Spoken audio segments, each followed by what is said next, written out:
Ağdam şəhərində salınan mərkəzi prospektlər, küçələr bax belə olacaq. Yol ayrıcı ortada görürsünüz.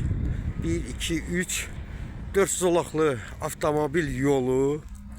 Sağ qıraqda isə parkovka üçün. Parkovka üçün yer qoyulub.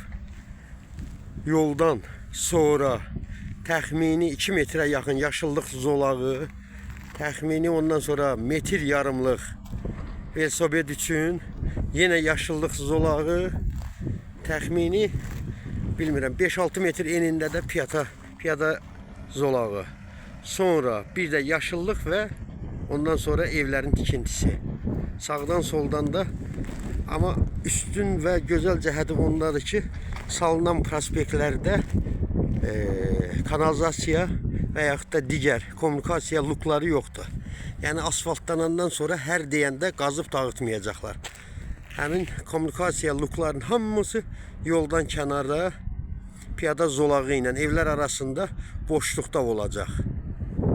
Bax belə bir gözəl Ağdamda gözəl bir prospekt salınır.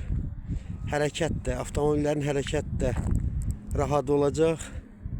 Piyadalarında və velosiped sürənində. Daha Bakı kimi dava salmayacaqlar ki, ay dadi bidat avtomobil yolunda nə üçün avtomobil yolunu kəsib velosiped zolağı salıblar. Gözəl bir prospekt.